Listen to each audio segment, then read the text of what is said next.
আজকের যে দিনটি আমরা পালন করছি এটি হচ্ছে আন্তর্জাতিক নার্সেস ডে হিসেবে আমরা পালন করি। আধুনিক নার্সের পথিকৃৎ ফ্লোরেন্স নাইটিঙ্গেলের জন্মদিন হিসেবে আমরা এটাকে পালন করি এবং আজকের দিনটা আমরা বর্ণাঢ্যভাবেই পালন করি। আজকের দিনটা আমাদের নিজেদের দিন এবং আমরা মনে করি যেহেতু আজকের দিনেই আমাদের পেশার জন্ম হয়েছিল, সেই জন্য আজকের দিনটা আমরা সবসময় মনে করি এটা নার্সের একান্ত দিন এবং এই দিনটিকে আমরা স্মরণ করে আধুনিক নার্সের ভবিষ্যতে আমাদের যে ক্ষমতায়ন বা আমাদের যে কার্যক্রমগুলো আমরা চালিয়ে যাব, মানবতার সেবায় আমরা চালিয়ে যাব। আমি প্রত্যেককে ধন্যবাদ জানাই।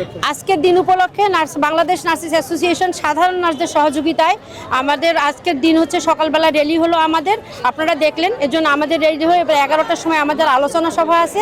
আলোচনা সভার পরে আমাদের আলোচনা সভা শেষ হয়ে গেলে 3টার পরে থেকে আমাদের মনোজ্ঞ সাংস্কৃতিক অনুষ্ঠান আছে। আমাদের মাঝখানে কেক কাটা আছে, বৃক্ষরোপণ আছে। আজকের দিন থেকে মেসেজ দিতে চাই যে আমরা নার্সের ক্ষমতায়ন চাই এবং আমরা প্রত্যেকে রুগীদের, সাধারণ রুগীদের পাশে দাঁড়াতে চাই, মানব সেবা উন্নত করতে চাই এবং আমরা চাই আমাদের সেবার উন্নত হোক। জয় হোক নার্সিং পেশার, জয় হোক মানবতার।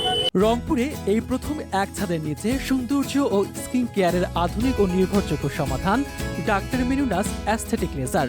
মেদভুঁড়ি কমানো, স্মৃতিরোগ, বয়সের ছাপ কমানো, হাত পা ঘামা, চুল পড়া, পিআরপি থেরাপি সহ উন্নত সব সেবা। মেয়েদের অবাঞ্ছিত লোম দূরীকরণ, স্কিনের বিভিন্ন দাগ দূরীকরণ, এছাড়াও হাইড্রোফেশিয়াল, কার্বন ফেশিয়াল সহ প্রিমিয়াম স্কিন কেয়ার সার্ভিস। প্রতিটি সেবা প্রদান করা হয় আধুনিক লেজার প্রযুক্তি, দক্ষ বিশেষজ্ঞের তত্ত্বাবধানে। তাই আর দেরি না করে চলে আসুন ডাক্তার মেনুনাস অ্যাস্থেটিক লেজারে। আজ 12ই মে আন্তর্জাতিক নার্সেস দিবস। যথাযথ মর্যাদায় সারা বিশ্বের ন্যায় আজ বাংলাদেশেও পালিত হচ্ছে আন্তর্জাতিক নার্সেস দিবস। আপনারা জানেন যে আমরা নার্সরা মানবতার সেবায় সবসময় পাশে আছি। তো এই নার্সেরই প্রয়োজন ক্ষমতায়ন। সেই ক্ষেত্রে আমরা বহির্বিশ্বের সাথে যদি তুলনা করি তাহলে দেখা যায় আমরা যে আমাদের যে সম্পদ, আমাদের যে পরিধি, এর মধ্যে থেকে আমরা যে সেবাটা দেই, মানে অতিরিক্ত চাপ, এত বেশি চাপ, এই চাপ নিয়ে আমরা আসলে সঠিকভাবে সেবা দিতে পারি না। তার জন্য প্রয়োজন আমাদের ক্ষমতায়ন এবং আমাদের কর্মস্থলকে নিরাপদ করা প্রয়োজন এবং আমাদের যে সুযোগ সুবিধাগুলো আছে সেই সুযোগ সুবিধাগুলো থেকে আমরা বঞ্চিত। যেমন আমরা নার্সরা অদৃশ্য শক্তির সাথে মোকাবেলা করে রোগীদের পাশে রোগীদের সেবা দেই, সেখানে আমাদের একটা ঝুঁকি ভাতার ব্যাপার আছে। এই ঝুঁকি ভাতা থেকে আমরা বঞ্চিত এবং আমাদের নীতি নির্ধারক পর্যায়ে আমাদের কোনো ভোকাল নাই, আমাদের কোনো লিডার নাই, যার কারণে যেখানে যা কিছু বরাদ্দের ব্যাপার আসে সব কিছু থেকে আমরা বঞ্চিত হই। নার্সদের সুযোগ সুবিধা নিয়ে কেউ কোনো কথা বলে না। এই জন্য আমরা বলছি যে আমরা আমাদের যোগ্য ব্যক্তিদেরকে আমাদের পদগুলোতে পদায়ন করার জন্য আমরা দীর্ঘদিন থেকে লড়াই করে আসছি।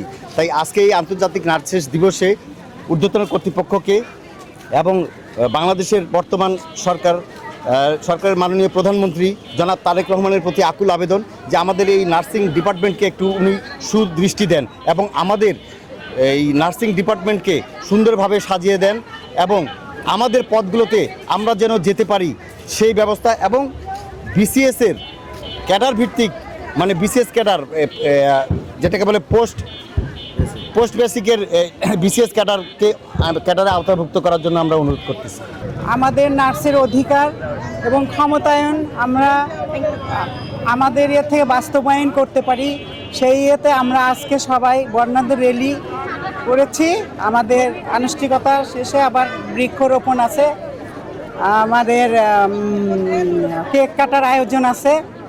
আমরা আমাদের নার্সিং পেশাকে আরও উন্নত এবং পরিসর করে বেড়ে নিতে পারি, সেই হিসাবে আমরা আজকের দিনে তো সবাই উদযাপিত পালন করছি।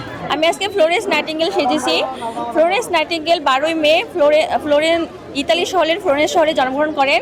তিনি ছিলেন বিখ্যাত সমাজসেবী, নার্স এবং আধুনিক নার্সিংয়ের প্রতিষ্ঠাতা। ক্রিমিয়ান যুদ্ধে সৈনিকদের সেবা করেছেন এবং রাতে একান্ত সৈনিকদের কাছে গিয়ে ল্যাম্প হাতে নিয়ে সেবাদান করেছেন। এই কারণে তাকে the lady with the lamp বলা হয়। তার নার্সিং পেশায় তার ভূমিকা অপরিসীম, এই কারণে আজকে আমরা এতদূর আসতে পেরেছি। এই পেশা এখন পর্যন্ত অটুট আছে। ফ্লোরেন্সকে স্মরণ করার জন্যই আজকে আমার ফ্লোরেন্স নাইটিঙ্গেল সাজা।